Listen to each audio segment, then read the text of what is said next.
On the fog-soaked morning of July 10, 1942, machinist mate Albert NACA pressed his face against the cold window of a PBY Catalina flying boat, scanning the barren volcanic slopes of a remote Aleutian island as his pilot, Lieutenant William Theed, struggled through weather so thick they could barely see their own wings.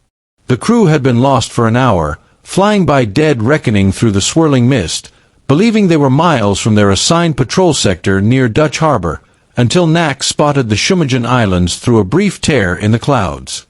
Cutting across Akutan Island to make the fastest route home, NACA suddenly froze. Down below, in a grassy valley half a mile inland from Broad Bight, lay the impossible, an airplane upside down in the marsh, its red Hinomaru roundels unmistakable even from altitude. A Japanese Zero. Intact.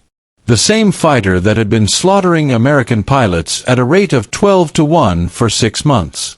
They circled twice, stunned that the aircraft appeared nearly undamaged, then marked the location and turned back for base, unaware that they had just discovered the most valuable intelligence prize of the entire Pacific War.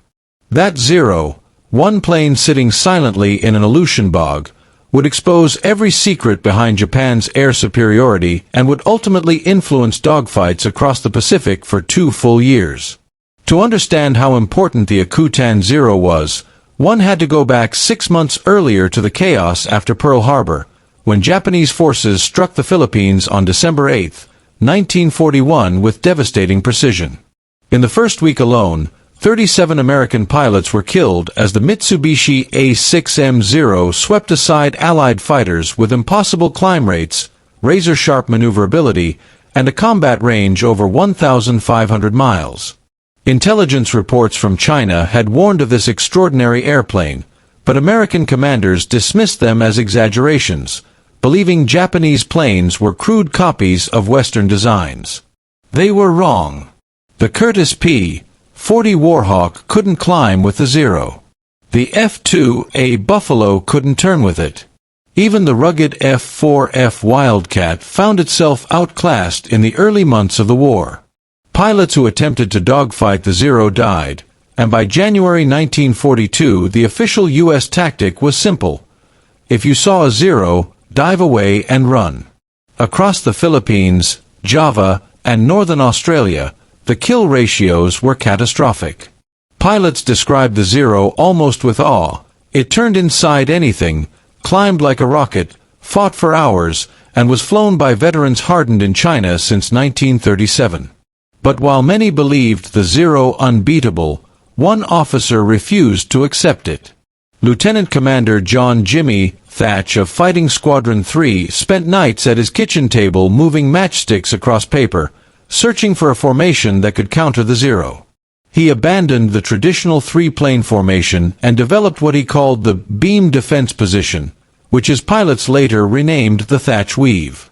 2 fighter sections would turn toward each other, forcing any Zero attacking one element to expose itself to the guns of the other. Thatch tested the tactic with faster aircraft simulating Zeros, and it worked every time. But he had yet to fight the real thing. That chance came at Midway on June 4, 1942, when Thatch and his Wildcats escorted Lieutenant Commander Lance Massey's doomed squadron of torpedo bombers. 20 Zeros dove on the slow TBD Devastators.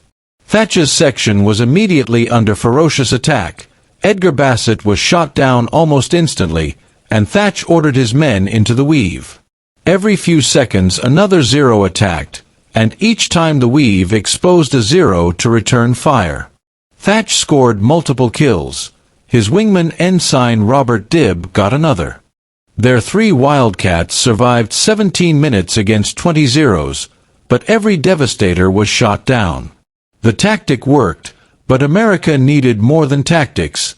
They needed data. They needed to know exactly where the Zero was strong, and where it wasn't. And far to the north, that information was about to fall into American hands when Petty Officer First Class Tadayoshi Koga, a 19-year-old pilot from rural Japan, took small arms fire over Dutch Harbor during a diversionary raid meant to distract American forces from Midway. A .50 caliber round severed his Zero's oil line, and with his engine failing, he attempted an emergency landing on Aleutian Island, a site the Japanese had designated for downed pilots. But what looked like a perfect grassy field was actually a marsh. His wheels dug into the mud, the aircraft flipped violently, and Koga was killed instantly when his neck snapped. His wingmen, Chief Petty Officer Makoto Endo and Petty Officer Tsugu Shikata, circled helplessly overhead.